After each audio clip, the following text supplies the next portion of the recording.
सबसे पहले जो युवा साथी सरकारी आंकड़े बताते हैं कि 186 सतनामी आंदोलनकारी युवाओं को जेल में फंसाया हुआ है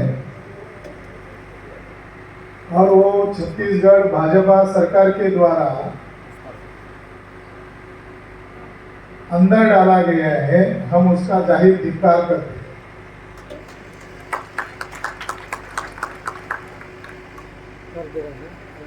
जो घटना घटित हुई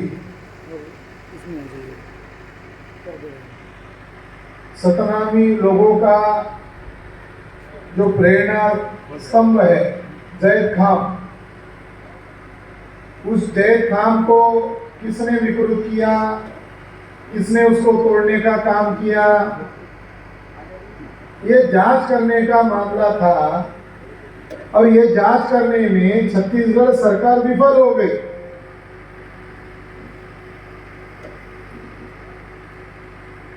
अब आरएसएस और बीजेपी के जो लोग हैं वो सत्ता में रहना चाहते हैं मगर जनता का कल्याण नहीं करना चाहते। जब उन्हें सत्ता की भूख होती है तब वो फसाद कराते हैं, सत्ता पर आने के लिए फसाद कराते हैं और सत्ता कायम रहने के लिए भी फसाद कराते हैं। ये ब्राह्मणों का कैरेक्टर है। और सरकारी रिपोर्ट और सरकारी आंकड़े के मुताबिक अगर देखा जाए तो पिछले 70 साल में 65,000 फसाद हुए। अब अंदाजा लगा सकते हैं कि लोकतंत्र में अल्पसंख्यक लोगों का कब्जा कायम रहने के लिए कौन है अल्पसंख्यक? 3.5% ब्राह्मण अल्पसंख्यक है। उन अल्पसंख्यक विदेशी ब्राह्मणों का कब्जा कायम रखने के लिए फसाद करते रहे, हिंदू मुसलमान के नाम पर फसाद करते रहे ताकि SC/ST OBC को हिंदू के नाम पर इकट्ठा किया जा सके और हिंदू के नाम पर ब्राह्मण नेता बन जाए। ब्राह्मणों का धर्म से कोई नाता नहीं, ब्राह्मण लोग धार्मिक ही नहीं है। अगर ब्राह्मणों का कैरेक्टर देखा जाए उनका कैरेक्टर धार्मिक नहीं है। वो चैरिटी करते नहीं है, वो प्रेम सदाचार करुणा इसके लिए कुर्बानी करते नहीं है। किसने कुर्बानी किया? न्याय कुर्बानी सदाचार के लिए किसने कुर्बानी किया?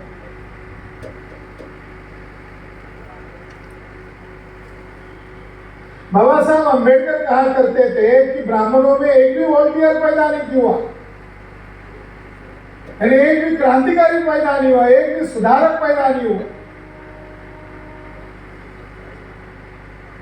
तो ब्राह्मणों ने देखा कि छत्तीसगढ़ में सतनामी विचारधारा का बड़ा बोलबाला है और सतनामी जो विचारधारा है ये समानता न्याय प्रिय विचारधारा है। इस विचारधारा को मानने वाले SC/ST OBC के लोग ब्राह्मणवाद को साथ नहीं दे सकते। तो इसलिए इस आंदोलन को सतनामी विचारधारा को सतनामी आंदोलन को बदनाम करने के लिए उन लोगों ने यह प्रोपेगेंडा किया कि जो आंदोलन चल रहा था उस आंदोलन में आगजनी हुई और उस आंदोलन से लॉ एंड ऑर्डर का प्रॉब्लम खड़ा हुआ, ये उन्होंने कहा। आज जब कार्यक्रम हम कर रहे थे तो पुलिस प्रशासन के लोग हमारे वकील साहब और अन्य साथियों को कह रहे थे कि आप रैली मत करो, रैली में प्रॉब्लम हो सकता है। तो हमारे साथियों ने पुलिस अधिकारी को कहा क्या प्रॉब्लम हो सकता है? तो उन्होंने कहा कि दूसरे लोग अंदर घुस सकते हैं, दूसरे लोग अंदर घुसकर नारे लगा सकते हैं, आपके आंदोलन को बदनाम कर सकते हैं।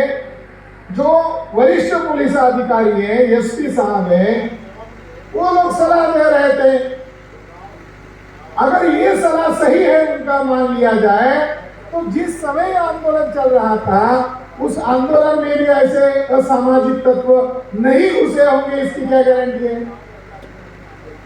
कांड कोई और लोग कर गए और छापेमारी निष्पाप युवाओं के ऊपर कर दी गई, तो ये जो एलआईबी विभाग है, गुप्तचर विभाग है, गृह विभाग है, इनका क्या रोल है? इनका रोल है कि लॉ एंड ऑर्डर का शासन कायम रहे, मगर छत्तीसगढ़ में लॉ एंड ऑर्डर खत्म हो गई है।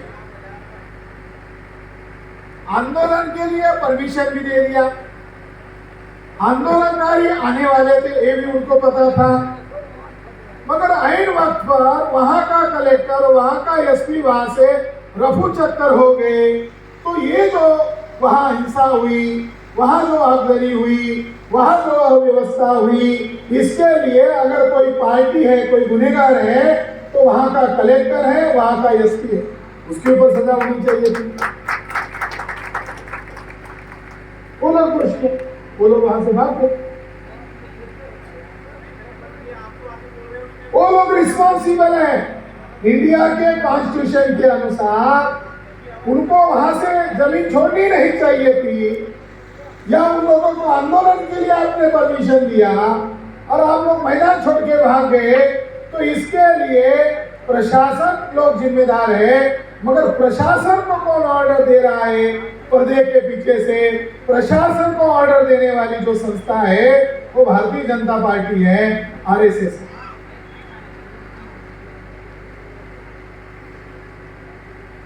साथियों, आरएसएस के लोग कई जगहों पर ऐसे असामाजिक कार्य करने में संलिप्त है। महाराष्ट्र में उदाहरण देखिए, महाराष्ट्र में भीमा कोरेगांव का जो फसाद हुआ था, महाराष्ट्र का उस समय का मुख्यमंत्री देवेंद्र फडणवीस था, गृह मंत्री खुद देवेंद्र फडणवीस था, और गृह मंत्री के वेल प्लान में आरएसएस के भिड़े और एक गोटे ने वहां पर फसाद करवाया। सत्ता पर बीजेपी, फसाद करवाया आरएसएस बीजेपी के लोगों ने, जांच कर रहे हैं आरएसएस बीजेपी के लोग। अरे वो कहावत है कि चोर ही न्यायदान करने के लिए बैठ गए। हमारे लिए ये जो समीक्षा का मामला हो रहा है कि जो गुनहगार है, असली गुनहगार है, वो न्याय दे रहे, वो कहा न्याय देने वाले, वो न्याय देने वाले नहीं। हमारी बहन ने यहां आकर अपना दर्द बयान किया कि फलाना फलाना एरिया से महिलाएं निकल पड़ी थी या निकलने वाली थी, अपने बच्चे को, अपने युवाओं को फ्री करने के लिए, तो उन लोगों को सरकारी मीटिंग के नाम पर, सरकारी स्कीम के नाम पर उन लोगों को रोका गया। उस बहन का मैं हृदय से आभारी हूं कि उसने ये सच्चाई यहां ऑन रिकॉर्ड बोला। तो ये जो 186 युवा जेल में घुसाए गए हैं, मैं आज इस मौके पर हमारे सतनामी समाज को यही आश्वस्त करना चाहता हूं कि 186 युवा जो बेकसूर है, उनको रिहा करने के लिए राष्ट्रीय गुरु घासीदास सतनाम क्रांति मोर्चा उनके लिए हाई कोर्ट में पीआईएल दाखिल करेंगे। हमें हमारे लोगों का वकालत करना हो। हम आज ये जो कार्यक्रम आयोजित किया, इसके पीछे एक मकसद है, कौन पहल करेगा? वो अकेले अकेले लोगों को डरा रहे, धमका रहे, परेशान कर रहे हैं। इसलिए मैं राष्ट्रीय गुरु घासीदास सतनाम क्रांति मोर्चा की तरफ से उन 186 युवाओं को जेल से रिहा करने के लिए हम जनहित याचिका दायर करने वाले हैं। और जिस दिन वो 186 युवा जेल के बाहर रहेंगे, इसी रायपुर में बड़ी सभा का आयोजन करके उनका सत्कार भी इसी संस्था के द्वारा करेंगे और उन्हें असली देशभक्त का सर्टिफिकेट देंगे। गांधी जी जेल में गए, नेहरू पटेल जेल में गए, एक बार भी गए, कई बार गए, गांधी जी को कोई पूछता नहीं था, गांधी जी का कोई वजूद नहीं था, मगर गांधी जी बार बार जेल में गए और वहां अनशन करने का नाटक किया। 21 बार अनशन किया गांधी जी ने जेल में, मगर एक बार भी मैं छुआछूत मिटाने के लिए अनशन करूंगा, ओबीसी को, पिछड़े वर्ग को अधिकार दिलाऊंगा, इसके लिए आंदोलन नहीं किया, इसके लिए अनशन नहीं किया। इसलिए मैं कह रहा हूं वो नाटक थे।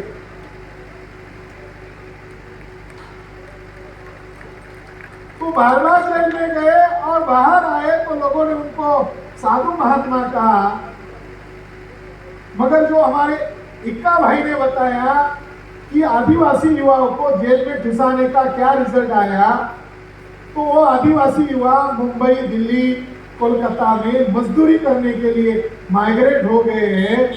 ये कितनी शर्म की बात है कि यहाँ के रिसोर्स को यहाँ की सरकार सड़ाने का काम कर रही है। वो जो सच उन्होंने बताया वो बहुत कटु सच है। तो हम उन 186 युवाओं को देशभक्त के नाम पर उनका सम्मान करेंगे।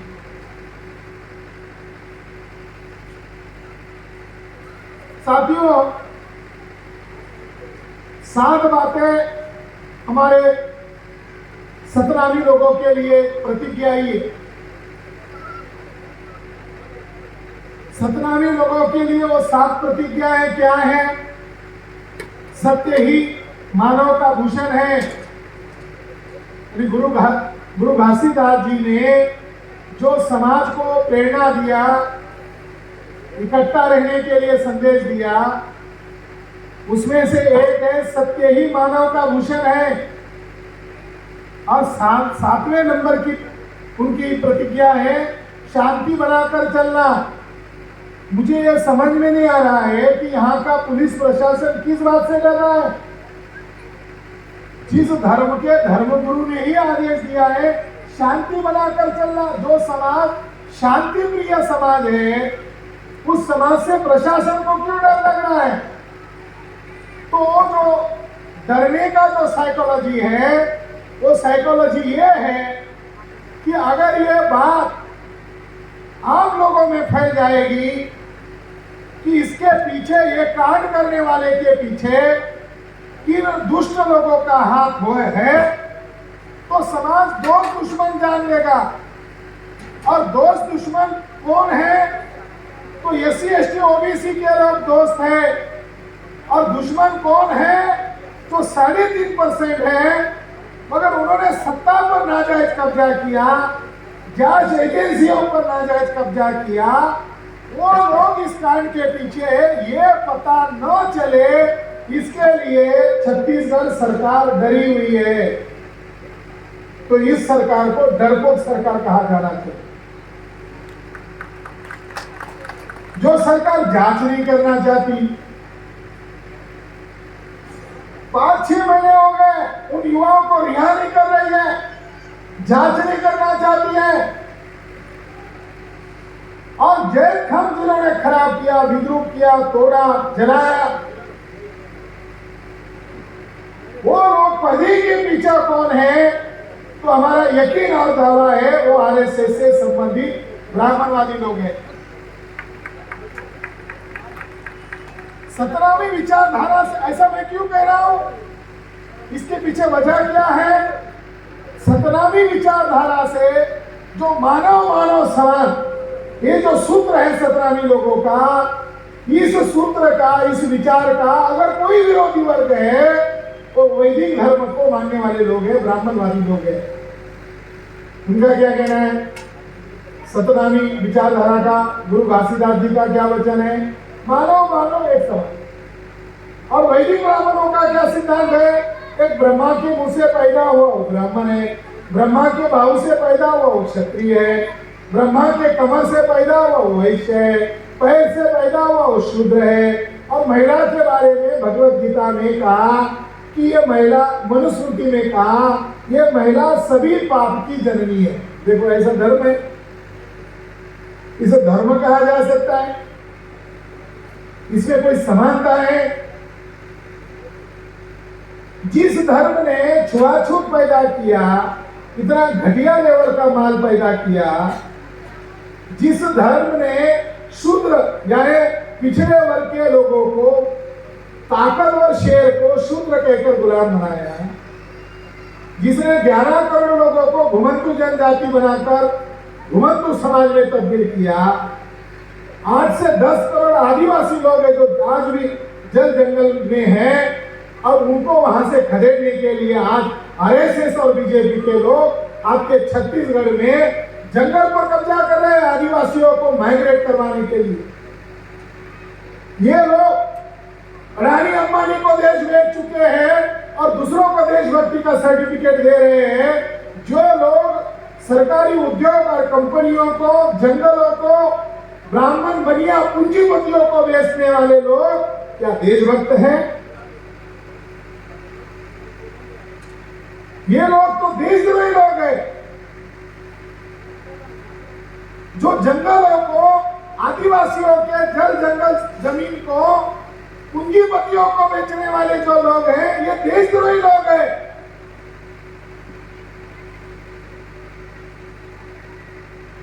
नरेंद्र मोदी ने क्या किया? कौन सा राष्ट्रहित का काम किया? भारतीय रेल को गौतम अडानी को भेज दिया, ये राष्ट्रहित है? मिलिट्री जिसके द्वारा देश की सुरक्षा होती है, असली देशभक्त तो मिलिट्री मैन है, असली देशभक्त तो पुलिस लोग है। मिलिट्री का भी प्राइवेटाइजेशन कर दिया और 3 साल के अग्निवीर नाम की स्कीम लाया, यानी देश का मिलिट्री का निजीकरण करने वाले जो लोग हैं, क्या ये देशभक्त हैं? अलग अलग राज्यों की जो डाटा और जानकारी हमें इकट्ठा हो रही है, अभी एसपी लेवल का जो पदाधिकारी है पुलिस विभाग का, वो भी कॉन्ट्रैक्ट बेसिस पर रहेगा, ऐसा बीजेपी की जहां जहां सत्ता है वहां वहां उन्होंने डिक्लेयर कर दिया। महाराष्ट्र में देवेंद्र फडणवीस ने सरकारी ऑर्डर निकाल कर डिक्लेयर कर दिया कि एसपी रैंक का जो पुलिस अधिकारी है ये भी कॉन्ट्रैक्ट बेसिस पर रहेगा। कहां सीक्रेसी रहेगी? मैं जानकारी क्यों डिक्लेयर कर रहा हूं छत्तीसगढ़ के पुलिसों को कि हम हमारे समाज की लड़ाई लड़ रहे हैं, मगर पुलिस जो बने हुए हैं वो तो हमारी समाज से बने हुए हैं, एससी एसटी ओबीसी से बने हुए हैं। हम हमारी निजी लड़ाई नहीं लड़ रहे हैं, हम समाज की लड़ाई लड़ रहे हैं, तो हम उनके भी बाल बच्चे की लड़ाई लड़ रहे हैं, उनके भी हक की लड़ाई लड़ रहे हैं। आज वो सरकार हमारे हर कार्यक्रम को विरोध करती है। छत्तीसगढ़ में हमारे कौन से कार्यक्रम को ससम्मान परमिशन दिया? आज दिन में 12-11 बजे तक परमिशन के लिए मेन कार्यकर्ताओं को बिठा के रखा। एक सिंगल कार्यक्रम, चाहे जिले लेवल का कार्यक्रम क्यों हो, मगर छत्तीसगढ़ सरकार को डर हमारे संगठन से क्यों लग रहा है? भारत मुक्ति मोर्चा से, राष्ट्रीय आदिवासी एकता परिषद से क्यों डर लग रहा है? अभी 10 तारीख को अंबिकापुर में हमने राष्ट्रीय क्रिश्चियन मोर्चा का राज्य स्तरीय अधिवेशन लिया। हजारों की तादाद में वहां लोग आए थे, अपने हक अधिकार और संगठित रूप से आए थे। वहां पुलिसों का तांता लगा दिया गया जैसे वहां कोई आतंकवादी हो।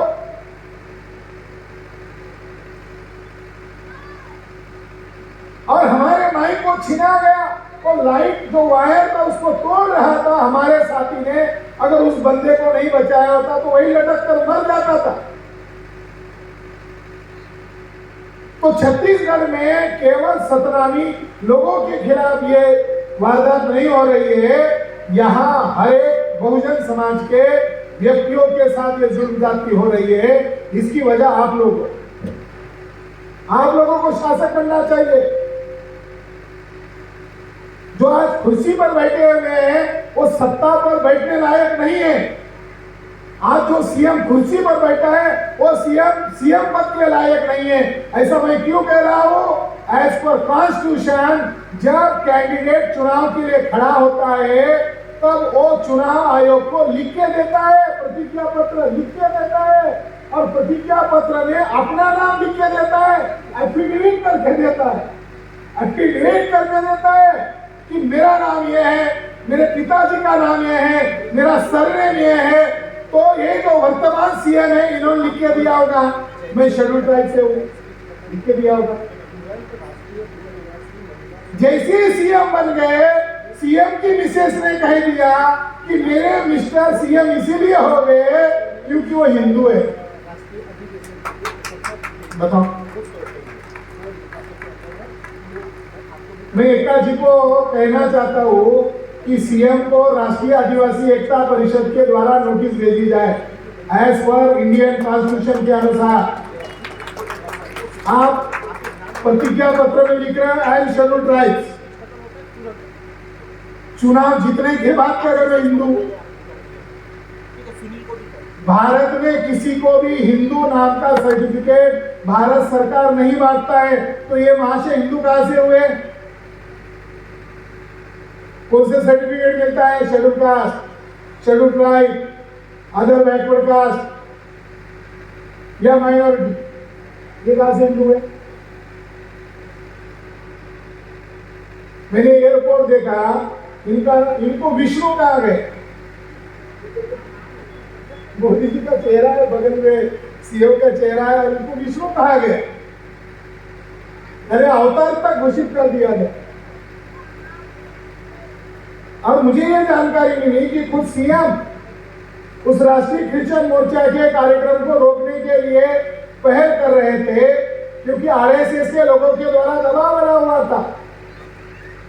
और मेरे ऊपर, एकता जी के ऊपर, हमारे राष्ट्रीय संगठन वकील के जो राष्ट्रीय प्रभारी है सुनील डोंगर दिवे जी के ऊपर, अरविंद कच्छप जी के ऊपर, ये 4 लोगों के ऊपर एफआईआर दर्ज करवाया और वो पुलिस के द्वारा करवाया। वहां अंबिकापुर में ये बात तो सिद्ध होता है कि छत्तीसगढ़ में पुलिसों का दमन और शोषण हो रहा है। ये काम उनको नहीं करना चाहिए था। किसी आरएसएस के पंडे को अगर आपत्ति है तो वो दर्ज करता, पुलिस क्यों कर रहा है? जिनको लॉ एंड ऑर्डर मेंटेन करना है, अगर किसी का कोई आपत्ति है तो उन्हें इंडियन लॉ के अनुसार, भारतीय संविधान के अनुसार उनको दंडित करना चाहिए और कहना चाहिए कार्यक्रम को क्या आपत्ति, आप अलग कार्यक्रम करो।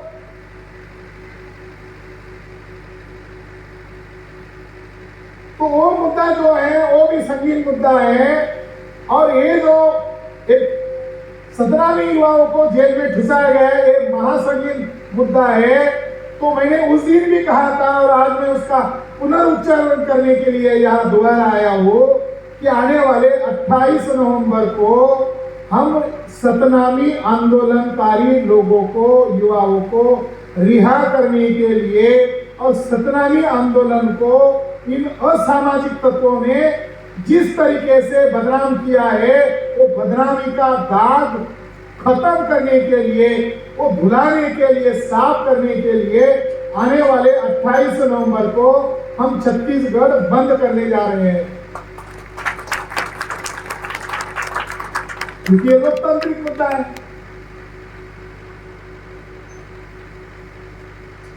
साथ ही साथ यह तानाशाही शुरू हो गई है, या बोलने पर पाबंदी लगाई जा रही है।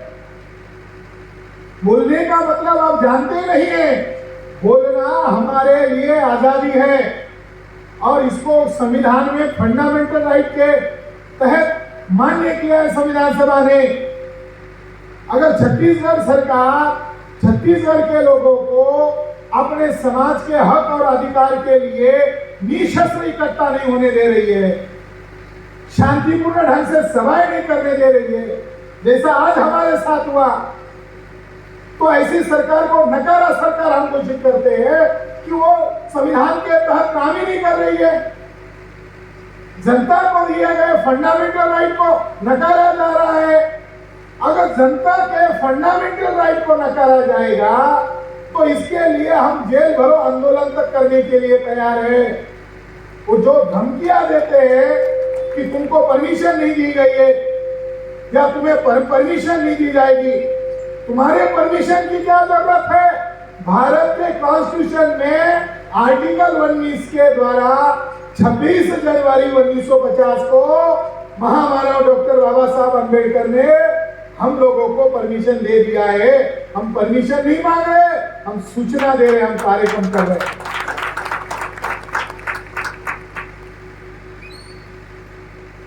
हम लोग संविधान के दायरे में रहकर काम कर रहे हैं, कानून को मानने वाले लोग हैं, मगर छत्तीसगढ़ सरकार कानून और संविधान की धज्जियां उड़ा रही है। वो सरकार ही संविधान को नहीं मान रही है, कानून को नहीं मान रही। जनता कानून को मान रही है, जनता संविधान को मान रही है, मगर छत्तीसगढ़ सरकार ही संविधान की नहीं मान रही है। जो संविधान की नहीं मानते हैं, जनता के पास फुल अथॉरिटी है। क्यों? क्योंकि जनता ने वोट देकर उनको चुना हुआ है। तो जनता 5 साल बाद तक नहीं रुकेगी, जनता सड़क पर उतर सकती है और छत्तीसगढ़ बंद करके ये दिखा सकती है कि तुम लोग संविधान के दायरे में रहकर काम नहीं कर रहे हैं, तो कुर्सी त्यागनी चाहिए। इसीलिए एक मुद्दा है। दूसरा महत्वपूर्ण मुद्दा है कि छत्तीसगढ़ में हसदेव अरण्य को लाखों की संख्या में पेड़ काटे जा रहे हैं और आदिवासी लोग उसका विरोध कर रहे हैं। उनकी पिटाई हो रही है, उनकी हत्याएं हो रही है। आदिवासी लोग भारत के संविधान के अनुसार भारत के नागरिक है और अव्वल दर्जे के नागरिक है और डीएनए के अनुसार पक्के नागरिक है और संविधान के अनुसार 5वीं और 6वीं अनुसूची के द्वारा आदिवासी ही जंगल के बाप है, मां है, वास्तविक मालिक है। गौतम अडानी, धीरूभाई अंबानी के बच्चे, टाटा बिरला के बच्चे मालिक नहीं है। तो जो हसदेव जंगल को बचाने के लिए आदिवासी लोग आंदोलन कर रहे हैं। जब यह आंदोलन चल रहा था 2-3 माह पहले, तो हमने खुद छत्तीसगढ़ सरकार को और भारत सरकार को पूछा कि ये एक्ट के तहत ये जंगल हटाना, इसको नष्ट करना अपराध है। संविधान के 5th शेड्यूल के अनुसार भी संवैधानिक अपराध है। इसके बावजूद यहाँ पूंजीपतियों का कब्जा क्यों किया जा रहा है? तो उन्होंने जो जवाब दिया वो चौंकाने वाला जवाब है। उन्होंने अलग अलग कानून की धाराएं बताई और वो कानून की धाराएं या अलग अलग कानून जो अभी लेटेस्ट में बनाए हुए हैं, वो संविधान की 5वीं अनुसूची और 6वीं अनुसूची का उल्लंघन करते हैं। 5वीं अनुसूची और 6वीं अनुसूची का उल्लंघन करना ही राष्ट्रद्रोह है। यह हसदेव जंगल के मुद्दे को भी 28 नवंबर के छत्तीसगढ़ बंद में प्रमुख मुद्दा बनाया जा रहा है। ओबीसी को उनके लोक संख्या के अनुपात हिस्सेदारी मिलनी चाहिए। इसके लिए ओबीसी की जाति आधारित गिनती होनी चाहिए। ये मुद्दा भी इस छत्तीसगढ़ बंद में है। और जो नेशनल एजुकेशन पॉलिसी 2020 जो लॉकडाउन में अंधेरे में की गई, पाप जो है अंधेरे में किया जाता है। बीजेपी गवर्नमेंट ने पाप किया, राष्ट्रद्रोही कार्य किया। राष्ट्रीय शिक्षा नीति ये राष्ट्रद्रोही शिक्षा नीति है और इसके अंदर उन्होंने मनुस्मृति वाली व्यवस्था लागू कर दी है। क्लॉज नंबर 12 में लिखा हुआ है कि सरकारी स्कूलों में 5वीं 6वीं कक्षा में पढ़ने वाले बच्चों को जाति आधारित शिक्षा दी जाएगी। फिर डॉक्टर कौन बनेगा, वकील कौन बनेगा, इंजीनियर कौन बनेगा, पीएम कौन बनेगा, सीएम कौन बनेगा, सेक्रेटरिएट कौन चलाएगा, प्रोग्राम कौन चलाएंगे, ये पॉलिसी है। तो शिक्षा नीति मनुस्मृति आधारित है, इसीलिए उसका विरोध करने के लिए भी ये छत्तीसगढ़ बंद है। उसके चरणबद्ध आंदोलन इस तरीके से है। आज पहला चरण है, यानी 14 नवंबर 2024 राज्य स्तर पर महामहिम राज्यपाल के नाम पर रायपुर में जिलाधिकारी महाशय यहाँ आएंगे और वो जो हमारे आंदोलनकारी लोग हैं उनके हाथों से सामुदायिक तौर पर हमारी ये जो 5 सूत्री मांग है इसका ज्ञापन स्वीकार करेंगे। यह आज पहला चरण है। दूसरा चरण है 19 नवंबर को महामहिम राष्ट्रपति और महामहिम राज्यपाल के नाम पर प्रत्येक जिले में 33 जिलों में जिलाधिकारियों के द्वारा ज्ञापन सौंपा जाएगा। और तीसरा चरण है 28 नवंबर 2024, इसकी आप छत्तीसगढ़ बंद, इसकी आपको जोरदार तैयारी करनी है। यह संदेश देने के लिए यहाँ मैं दिल्ली से यहाँ आया हूँ। यहाँ की सरकार को पता नहीं है कि यह संगठन राज्य लेवल का संगठन नहीं है और उन्होंने मेरे ऊपर जो एफआईआर किया हमारे मौलिक अधिकारों का उल्लंघन करके, वो उन्होंने एहसान किया है हमारे ऊपर। इस बहाने छत्तीसगढ़ और हमारा नाता अटूट हो गया है। अगर गांधी जी जेल में जाते जाते महान हो गए तो मैं जेल में जाते जाते कहाँ महान होने वाला हूँ, कहाँ छोटा होने वाला हूँ। हम संवैधानिक अधिकार बचाने के लिए हर कोई कीमत चुकाने के लिए तैयार है, क्योंकि हमारे पुरखे कौन है? गुरु घासीदास जी है। हमारे पुरखे कौन है? डॉक्टर बाबा साहब अम्बेडकर है। हमारे पुरखे कौन है? शाहू छत्रपति महाराज है, छत्रपति शिवाजी महाराज है।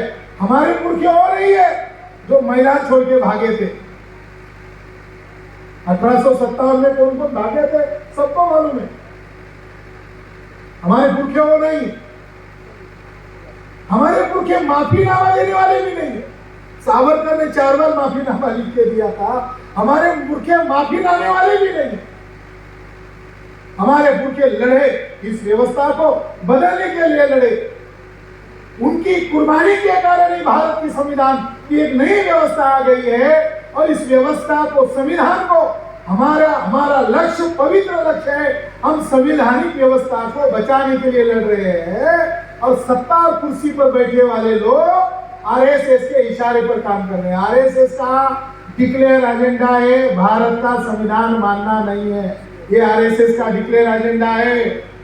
हमारा डिक्लेयर एजेंडा है भारत के संविधान को लागू करना है। आरएसएस और बीजेपी का एजेंडा है भारत के संविधान को मानना नहीं है। तो ये लड़ाई खुले तौर पर संविधान मानने वाले लोग और संविधान न मानने वाले लोग दोनों के बीच में हो रही है। और जो लोग संविधान नहीं मान रहे हैं उनकी आबादी 3.5% है और हमारी आबादी 90% है। अगर 90% बनाम 3.5% की लड़ाई होती है लोकतांत्रिक हिसाब से, जीत किसकी होगी? जीत हमारे समाज की होगी। हमारे लोगों को मायूस होने की जरूरत नहीं है।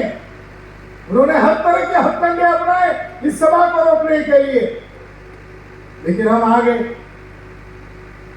हमें संदेश देना था। ये लाइव टेलीकास्ट ऑल इंडिया में हो रहा है, यानी छत्तीसगढ़ सरकार की नालायकी ऑल इंडिया में लाइव टेलीकास्ट हो रही है। उनको लिहाज रखना चाहिए था संविधान का। और उनके खिलाफ हम पब्लिक एक्शन कर रहे हैं। हम जन आंदोलन करना चाहते हैं। हमारा संगठन 32 राज्यों में फैल चुका है। भान से भारत मुक्ति मोर्चा 32 राज्यों में फैल चुका है, 550 जिलों में फैल चुका है, 4,500 तहसील में फैल चुका है। और ये राष्ट्रीय गुरु घासीदास सतनामी क्रांति मोर्चा ये केवल मात्र 1 साल का बच्चा संगठन है। इसको पैदा होकर 1 साल हो गए हैं और 1 साल में ये छत्तीसगढ़ बंद करने की तैयारी कर रहा है। इसका मतलब इसके पीछे जो 45 साल की मेहनत है ये इसमें सहभागी है। मैं आज भारत मुक्ति मोर्चा का ऑल इंडिया का सेक्रेटरी होने के नाते जाहिर घोषित करना चाहता हूँ कि भारत मुक्ति मोर्चा, राष्ट्रीय आदिवासी एकता परिषद और तमाम ऑफशूट विंग के लोग और ये 17वीं क्रांति मोर्चा, राष्ट्रीय क्रिश्चियन मोर्चा संयुक्त रूप से छत्तीसगढ़ 28 तारीख को बंद करने वाले। आखिरी बात मैं कहना चाहता हूं, जिन लोगों से हमारी लड़ाई है वो लोग हमारे अपने नहीं है। जिन लोगों से हमारा मुकाबला चल रहा है, हमारे पुरखों से ये परंपरा चल रही है, और उन लोगों का नाम ब्राह्मीण है। और उन ब्राह्मीण लोगों के बारे में हमारे मेश्राम साहब ने कहा कि प्रिवी काउंसिल ने कहा था कि ब्राह्मण जज बनने लायक नहीं है क्योंकि इनके अंदर जुडिशियल कैरेक्टर नहीं होता है। भारत का जो सीजीआई है ये महाराष्ट्र का ब्राह्मीण है, चंद्रचूड़। जो ब्रिटिश लोगों ने कहा था वो बात चंद्रचूड़ साहब ने सही साबित करवा दी। अब जज साहब फैसले नहीं कर रहे हैं, राम को पूछ रहे हैं और हर दिन फैसले कर रहे हैं। यानी कानून को देख रहे, संविधान को देख रहे, धाराओं को देख रहे, उसको देखकर फैसले दे रहे। ऐसा नहीं, उन्होंने कहा अयोध्या मामले का फैसला देने के लिए मैं खुद राम से डायलॉग किया, राम को पूछा और राम को पूछकर मैंने फैसला दिया। क्या मतलब इसका? जो ब्रिटिश लोग कह रहे थे कि इनके अंदर जुडिशियल कैरेक्टर नहीं है, भारत के सर न्यायाधीश ने वो बात सिद्ध कर दी। जो संविधान को नहीं मानेगा हम उनको नहीं मानेंगे, जो संविधान को दायरे में रहेगा, संविधान का आदेश फॉलो करेगा, हम उसको मानेंगे। हम उनके रिटायर होने की राह देख रहे हैं। हम भारत मुक्ति मोर्चा की तरफ से चंद्रचूड़ के ऊपर कंटेम्प्ट ऑफ कोर्ट का केस सुप्रीम कोर्ट में दर्ज करने वाले हैं। उनको वहां जवाब देना पड़ेगा कि कौन से धारा में कहा गए हैं कि मैं इसको पूछकर फैसला दूंगा।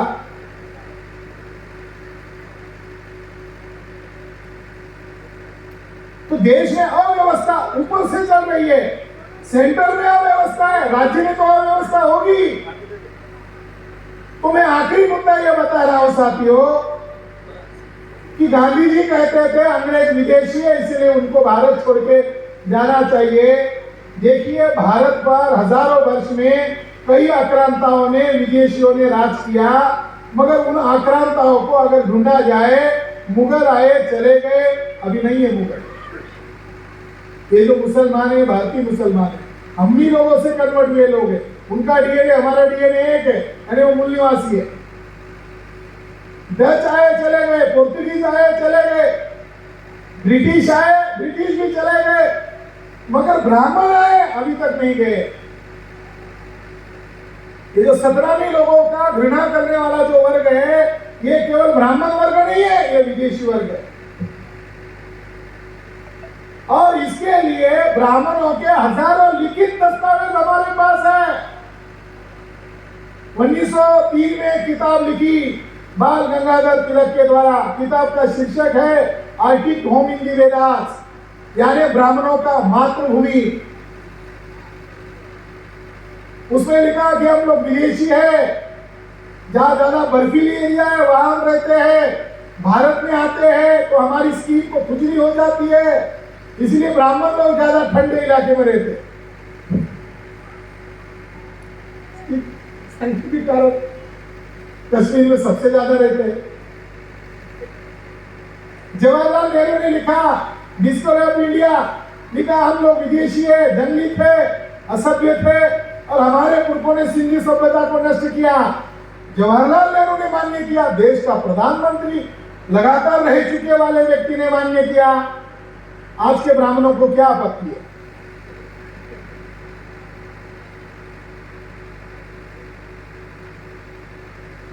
तिलक ने लिखा आर्टिक होम इन दी वेदास, मगर ब्राह्मणों की कौन सी मातृभूमि वो नहीं लिखा। मैंने किताब लिखी विदेशी ब्राह्मणों की मातृभूमि वेस्ट यूरेशिया, यानी तिलक ने एरिया बताया मगर नाम नहीं बताया। मैंने नाम बताया कि उनकी मातृभूमि वेस्ट यूरेशिया है, जिनका डीएनए R1A1 है और हमारा डीएनए L3MN है। दो भिन्न ग्रुप है। तो ब्राह्मण लोग यहाँ के मूल निवासी होते तो अपने ही भाइयों की जातियां क्यों बनाते? अगर ब्राह्मण लोग यही के मूल निवासी होते तो ब्राह्मण क्षत्रिय वैश्य शूद्र क्यों बनाते? और क्षत्रियों का महाभारत में इतना घृणित अपमान क्यों करते कि क्षत्रियों का निर्वंश कर दिया, एक भी बच्चा जिंदा नहीं रहा। 21 बार नरसंहार किया, क्यों का? केवल मात्र ब्राह्मण विदेशी है, क्षत्रिय वैश्य भी इसी मिट्टी के हैं। वो भी गुमराह हुए, मगर क्षत्रियों की अभी आंखें खुल रही है और वो ब्राह्मणों के खिलाफ अपना मोर्चा खोल रहे हैं। तो हमारी लड़ाई आने वाले समय में जिन लोगों के साथ है वो केवल मात्र ब्राह्मण लोग। और लोकतंत्र के अनुसार उनको हमसे भिड़ना होगा वोट के आधार पर।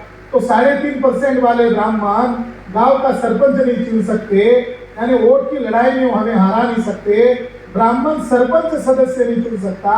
तो आज जो सत्ता में है, यहाँ छत्तीसगढ़ में जो ब्राह्मण लोगों ने टूल के तौर पर जिनको राज दिया है, वास्तविक ताकत सीएम के पास नहीं है, क्योंकि वो ब्राह्मण नहीं है। वास्तविक ताकत अन्य ब्राह्मणों के पास है, मोर भागवत के पास है। और ब्राह्मणों की अलग अलग राज्यों में सरकारें कैसी आई, बीजेपी के अलग अलग राज्यों में सरकारें कैसी आई, इसका गुप्त रहस्य है ईवीएम मशीन। ब्राह्मण लोग शूरवीर नहीं है, पहले भी पीठ पीछे हमले किए, आज लोकतंत्र पर हमले कर रहे हैं और ईवीएम में डकैती डालकर घोटाला करके वो सत्ता में बैठे हुए हैं।